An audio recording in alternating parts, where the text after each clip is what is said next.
今天给大家带来的是生菜鱼的做法。首先我们准备活蹦乱跳的黑鱼一条，这个是在我的眼皮子底下被老板娘打死的，所以它当初真的是活蹦乱跳的。首先我们用剪刀剪去黑鱼的背鳍，这样省得后期改刀时扎到手，然后再剪去腹鳍，我们再去除鱼腹部残留的脏器和血块，用手抠一下，等一下还要清洗，然后再使用蛮力抠掉两边的鱼鳃，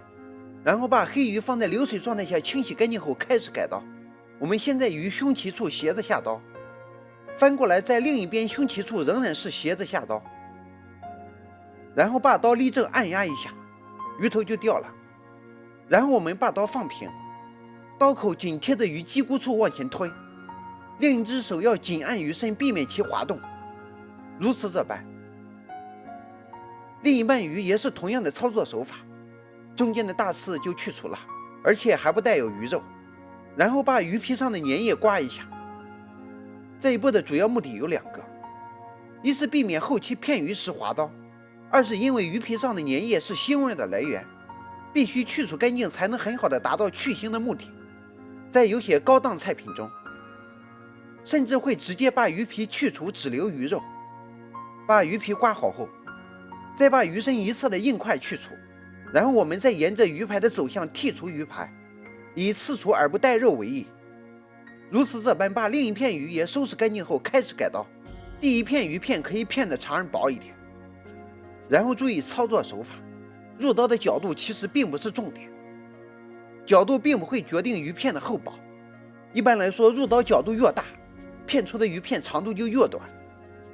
入刀角度越小，片出的鱼片长度就越长。鱼片不宜太厚，厚了不易熟，薄了易碎裂。另外我自己感觉最舒服的入刀方式是这样的，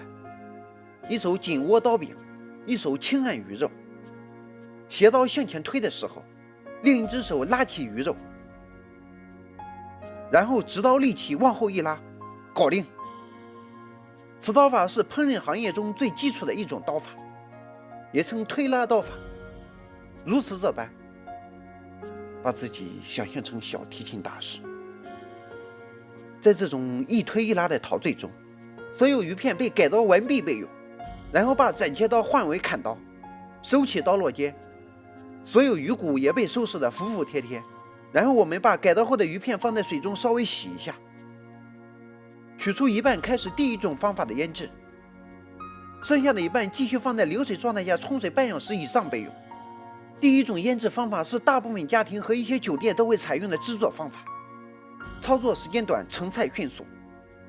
能够最大程度的保留鱼肉的鲜香。开始操作，把清洗干净的鱼片放在祖传大铝盆中，使用蛮力挤出其内的水分，然后把挤干水分的鱼片放在盆中开始腌制。向盆中加入白糖一丢丢调复合口感，味精少许增鲜，盐3汤匙调味，然后稀里糊涂的连抓带拌，向一个方向不停搅动，大约1分钟后，鱼片被搅至发黏时，向盆中加入水适量，稀里糊涂搅一下，水被吸收了，再次加水，再次搅，水又消失了。如此这般，鱼片吸收了水分后，变得饱满膨胀，口感比较嫩。此时我们再加入鸡蛋清半个，增加其丝滑感，料酒少许去腥，稀里糊涂搅一下，最后再加入适量土豆淀粉，增加其粘性的同时，也能锁住鱼片内部的鲜味和盐味。如此这般抓拌均匀，第一种腌制方法到此结束。下面开始用第二种方法腌制。这个鱼片已经在流水状态下冲泡了半个小时，我们把其沥水后放入碗中备用。我们来看一下，其颜色变得比较洁白，摸起来的手感是那种发硬的状态，说明其在冲水浸泡过程中已经吸入了少许水分，变得比较坚挺。此时我们向碗中加入重盐，用重盐打鱼片的传统手法，逼出鱼片内部残留的血水及腥味，然后把其放在流水状态下再次清洗，洗去多余的盐分、腥味以及残留的血水，然后把清洗干净的鱼片沥干水分，开始真正的腌制。分别向碗中加入白糖和味精适量，盐1.5汤匙，稍搅拌一下，仍然采用2次加水的方法增加其嫩度，最后仍然是加入蛋清增加滑度，加入淀粉锁味。经过这种方法腌制出的鱼片，色泽洁白，腥味全无，口感滑嫩，能够适合更高逼格的宴会要求。咱们来个对比看一下，两者的色泽光洁度明显不一样。我们再来准备酸菜一袋，挤出其内部腌制时的水分，然后把其改刀后放入锅中焯水，用大火顶一下，让酸菜叶子舒展开来，这样可以很好的去除其内包裹的杂物。把焯好水的酸菜捞出冲洗干净后，并挤干其内的水分备用。酸菜经过如此操作后，再无腌制时残留的异味和杂物，只留下鲜香和酸爽开胃。然后我们再把鱼菇下入锅中焯水并沥干水分备用。开始操作，首先我们把锅烧热，锅烧热后加入适量油滑锅，倒出滑过的油不用，分别加入菜籽油和猪油适量。待油温烧热时，加入盐少许，下入沥干水分的鱼菇做干煎处理。先不要晃动锅，待一面煎出外衣平膜时，再先抖后转使锅动起来，一面煎好后翻面，如此这般。把另一面也煎至金黄时，把其倒入盆中备用，不用刷锅。再向锅中加入猪油适量，然后加入姜片、蒜片、葱段、干辣椒、花椒粒，稀里糊涂炒一下，炒出料头的香味后，下入酸菜，再次哐当哐当的炒起来，炒出酸菜的香味后，倒入开水或高汤，下入煎好的鱼骨，开大火把汤汁煮沸，下入料酒少许去腥，然后再煮个5分钟左右，煮出鱼菇和酸菜的香味后，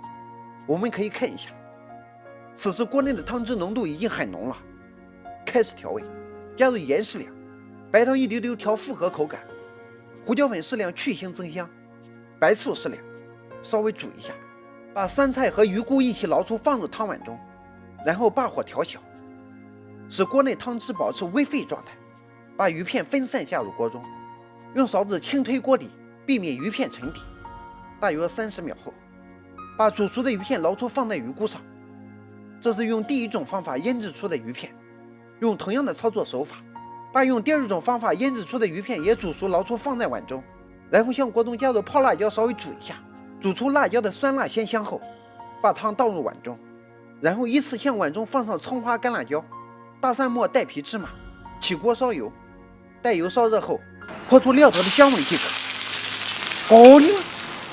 一日三餐记得按时吃。总结：若是酱出的鱼片想要进行长时间保存，还要在其上淋入少许色拉油做密封处理。咱们这个是现吃现做，所以可以忽略此步骤。通常来说，咸鱼淡肉，故腌制鱼片时味道要稍微重一点。但用两种方法腌制鱼片时，所加入的盐并不相同，这里注意区别对待。今天的讲解就到这里，喜欢的可以点赞关注，多多评论交流。如果您感觉有才的视频比较实用靠谱，还请转发出去，让更多人学到。谢谢。